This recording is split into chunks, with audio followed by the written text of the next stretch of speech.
یہ امام پرہاروی کی کتاب جو نبراس ہے، یہ کوٹ ادو کے علاقے میں ان کا مزار ہے. انہوں نے اپنے عہد میں جوانی میں فوت ہو گئے تھے، مگر ان کی عربی کتابیں عرب ملکوں میں بھی پڑھائی جاتی ہیں. کوٹ ادو، مظفر آباد. انہوں نے عربی میں اس کتاب کی ہی شرح لکھی، شرح عقائد کی شرح، اور ان سب پر حاوی ہے وہ شرح جو سیال کوٹ میں لیٹے ہوئے عبدالحکیم صاحب کی ہے. یہ جو جہاں سے یہ متن شروع ہوتا افضل البشر، یہاں پر حاوی لکھتے ہیں ذکر المحققون ان فضیلت المبحوث عنہا فی الکلام ہی کثرت الثواب اے اعظم الجزاء علی اعمال الخیر لا شرف النسب، کہ افضلیت کا مدار کثرت ثواب پر ہے. اس کے مقابلے میں دو چیزوں کی نفی کی، اس پر مدار نہیں ہے. ایک نسبی شرافت پر افضلیت کا مدار نہیں، نسبی شرافت پر. عام نسب نہیں کہ یہ چٹا ہے، یہ چیمہ ہے، یہ شیخ ہے، یہ چودھری ہے، نہیں، وہ بزرگ ہستیوں والا نسب. اس کے مقابلے میں بھی کہا کہ اس نسب کے شرف پر بھی افضلیت کا مدار نہیں.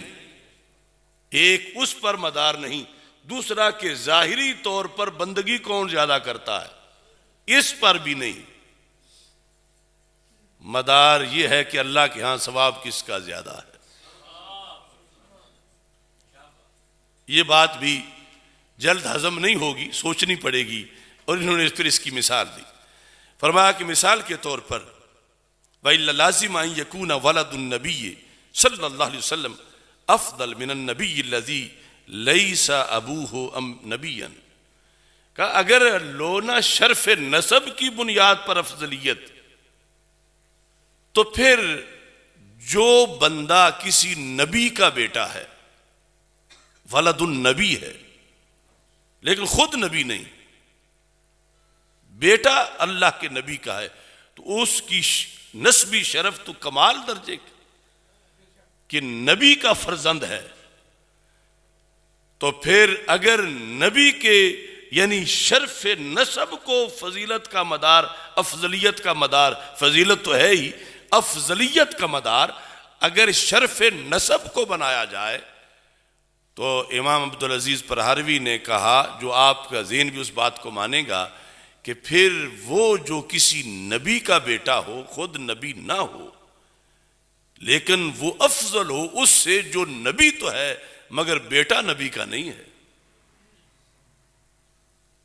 یعنی ایک ہستی خود نبی ہے مگر وہ ہستی کسی نبی کا بیٹا نہیں، وہ کسی نبی کے بیٹے نہیں، خود نبی ہیں. ایک طرف وہ رکھو، اور دوسری طرف ایک ہے غیر نبی لیکن بیٹا نبی کا ہے. تو جو نبی کا بیٹا ہو شرف نسب کا تو اس کا اونچا ہے، اور جو خود نبی ہے لیکن بیٹا نبی کا، اس کی نسب کا شرف وہ نہیں جو نبی کے صاحبزادے کے نسب کا شرف ہے. تو اب ان میں سے افضل کون ہوگا؟ افضل تو نبی ہے، افضل نبی ہے. لیکن اگر شرف نسب کو دلیل افضلیت کی بناؤ تو پھر نبی کا بیٹا اس نبی سے افضل ہونا چاہیے جو نبی خود کسی نبی کا بیٹا نہیں ہے. کیونکہ نبی تو ہے مگر اس کے نسب کو تو وہ شرف حاصل نہیں جو شرف اس بیٹے کو حاصل ہے جو خود نبی تو نہیں مگر بیٹا کسی نبی کا ہے.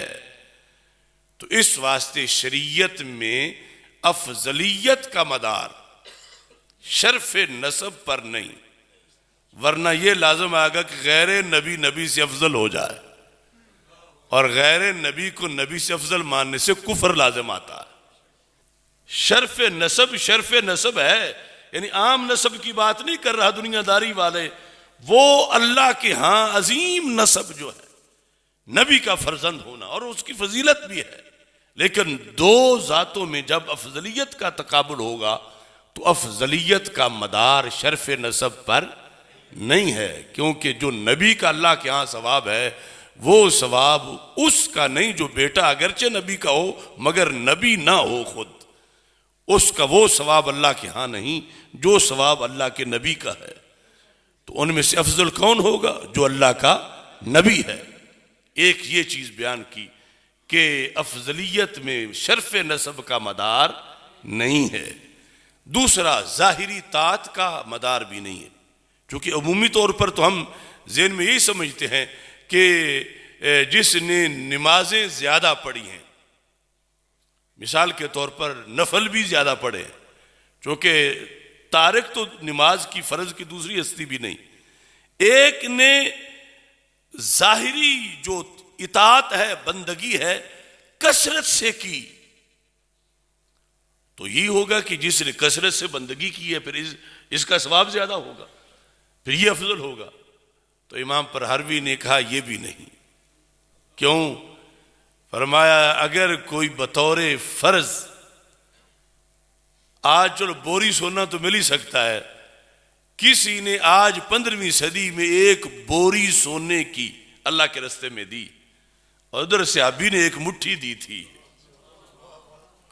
تو طاعت بظاہر جس نے بوری سونے کی دی اس کی زیادہ ہے، اور ادھر جس نے مٹھی دی تھوڑی ہے، لیکن اللہ کے ہاں ثواب مٹھی والے کا زیادہ ہے۔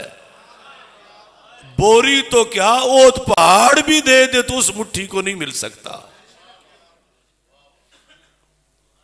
تو اس واسطے مدار جو ہے وہ ہے کہ اللہ کے ہاں ثواب کس کا زیادہ ہے، اس پر مدار ہے کس چیز کا؟ افضلیت کا۔ تو اس چیز کو یعنی اب ویسے ذہن میں رکھ لو کہ جتنا ثواب حضرت صدیق اکبر رضی اللہ تعالی عنہ کا اللہ کے ہاں ہے، اتنا نبیوں کے بعد کسی امت کے کسی فرد کا نہیں ہے۔